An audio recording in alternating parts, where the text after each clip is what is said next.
આગળ વાત કરીએ તો અમદાવાદમાં સરકારી સ્કૂલમાં એડમિશન માટે લાંબી કતારો નજરે પડી રહી છે, ત્યારે ખાનગી શાળાઓ છોડીને લોકો સરકારી શાળા તરફ વળ્યા છે।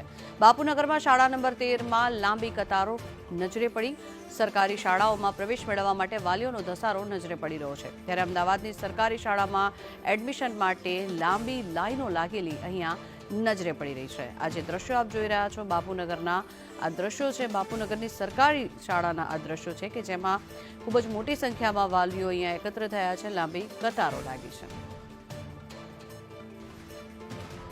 એક સમય હતો કે ખાનગી શાળામાં પ્રવેશ લેવા માટે વાલીઓ જે છે તે પડાપડી કરતા હતા, પોતાનું બાળક ખાનગી શાળામાં ભણે તેના માટેના પ્રયાસ હતા। પરંતુ હવે ફરીવાર એક સમય આવ્યો છે કે વાલીઓ ખાનગી શાળામાંથી સરકારી શાળા તરફ આવી રહ્યા છે અને પોતાના બાળકોને ખાનગી શાળામાંથી ઉઠાડીને સરકારી શાળામાં પ્રવેશ અપાવી રહ્યા છે। તેની પાછળનું મુખ્ય કારણ છે અમદાવાદ મ્યુનિસિપલ કોર્પોરેશન દ્વારા જે સ્માર્ટ શાળાઓ બનાવવામાં આવી રહી છે, શાળાનું શિક્ષણ સુધારવામાં આવી રહ્યું છે, તેને લઈને જે વાલીઓ છે તે અહીંયા આવી રહ્યા છે અને સરકારી શાળામાં પ્રવેશ લઈ રહ્યા છે। આજે બાપુનગરની એક શાળાની અંદર લાંબી લાઈન લાગી છે પ્રવેશ માટે, ત્યારે આપણે વાલીઓ સાથે વાત કરીશું। સાહેબ, શું કહેશો? આપનું અહીંયા કયું સંતાન ભણે છે અને મૂકવા પાછળનું કારણ શું છે? મારું નામ ભદ્રેશ હિરપરા, મારી બેબીનું નામ છે ઇતારથી હિરપરા અને અહીંયા ચોથા ધોરણમાં ભણે છે।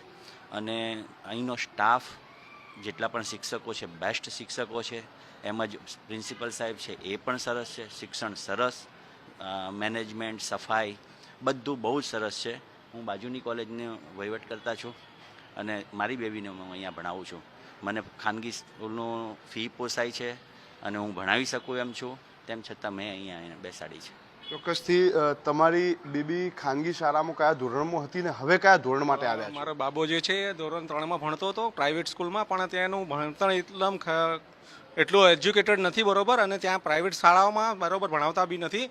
એટલે અમારું એક જ છે કે આવી સરસ મોડેલ સ્કૂલ છે, તેના શિક્ષકો નગર પ્રાથમિક શિક્ષણ સમિતિ દ્વારા રિક્રુટેડ થયેલા છે અને એજ્યુકેટેડ હોય અને એમનું જે શાળાનું ભણતર બી સારું હોય, એટલા માટે મારા છોકરાને આ વર્ષથી હું આ સ્કૂલમાં દાખલ કરવા માટે આ પ્રવેશ ફોર્મ લીધું છે। શું કહેશો, આપ કોના માટે આવ્યા છો? સર, મારી બેબીને એકચ્યુઅલી 6 મહિના પહેલાં મારે પ્રાઇવેટ, એને સૌથી પહેલાં સરકારી સ્કૂલમાં જતી હતી, એના પછી મેં ત્યાં પ્રાઇવેટ સ્કૂલમાં એને થોડું મૂકું તો એનું ભણતર થોડું સારું થાય। પછી ત્યાં મેં સ્કૂલનું નામ તો નહીં કહું, પણ 6 મહિના મેં એને ત્યાં મૂકી, એડવાન્સ મેં ફીસ ભરેલી હતી। પછી એમાં મને 6 મહિના અંદર અનુભવ થયો કે પૈસા આપતા બી આવું ભણતર નથી મળતું તો શું કામનું। પછી આ ઋષિકેશ રામાણી સ્કૂલ છે મારા ધ્યાનમાં ગઈ, થોડી 1-2 જણે કીધું મને કે અહીંયા બેસ્ટ સ્કૂલ છે। પછી મેં અહીંયા એનું ત્યાંથી સ્કૂલમાંથી ઉઠીને એ ગાડી એડમિશન અપાયું અને એનું જે વાતાવરણ એકદમ ટોપ છે, શિક્ષકો અને બધું। એટલે કે જે વાલીઓ છે તે અત્યારે પ્રવેશ માટે પ્રવેશ ફોર્મ લઈને ઊભા છે। આ પ્રકારની લાઈનો સરકારી સ્કૂલમાં અત્યારે જોવા મળી રહી છે, ખૂબ જ પોઝિટિવ છે। આપણે પ્રિન્સિપલ સાથે વાત કરીશું। સાહેબ, મોટી લાંબી લાઈનો ખરેખર ખાનગી શાળાના બદલે અત્યારે સરકારી શાળા? જી સર, રાજેન્દ્ર કુમાર પ્રજાપતિ, મુખ્ય શિક્ષક બાપુનગર, ગુજરાત, શાળા નંબર 13। અત્યારે આપ જોઈ રહ્યા છો કે મારી શાળામાં જે પ્રવેશ માટે વાલીઓની જે લાઈન છે એનું મુખ્ય કારણ એક જ છે કે સ્માર્ટ શાળા અને નગર પ્રાથમિક શિક્ષણ સમિતિ દ્વારા અને ગુજરાત સરકારશ્રી દ્વારા જે યોજનાઓ અને સ્માર્ટ શાળા અને સીઈટી, એનએમએમએસ આવી બધી જે જાહેર પરીક્ષાઓમાં વિદ્યાર્થીઓ ઉત્તીર્ણ થઈને ખૂબ સારા ગુણ સાથે ઉત્તીર્ણ થાય છે અને સ્કોલરશિપને લાભાર્થી બને છે। અહીંયા વેલ એજ્યુકેટેડ શિક્ષકો, ક્વોલિફાઈડ શિક્ષકો દ્વારા અધ્યાપન કાર્ય થઈ રહ્યું છે, તેનો જ લાભ જોઈને વાલીઓનું અહીંયા આકર્ષણ છે। તો આ વાલી મિત્રો એ એડમિશન માટે છે।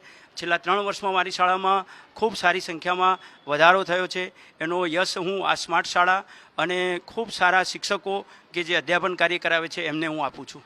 એટલે કે હવે સરકારી શાળાની અંદર શિક્ષકો સારા છે માટે વાલીઓ પોતાના સંતાનોને મૂકવાનું પસંદ કરી રહ્યા છે અને અમદાવાદની બાપુનગરમાં આવેલી આ જે શાળા છે તેની અંદર અત્યારે લાંબી લાઈન લાગી છે, કારણ કે પોતાનું સંતાન ખાનગી શાળામાં ભણે છે તેમાંથી ઉઠાવીને સારા શિક્ષણ માટે, સારા શિક્ષકો માટે સરકારી શાળામાં મૂકી રહ્યા છે।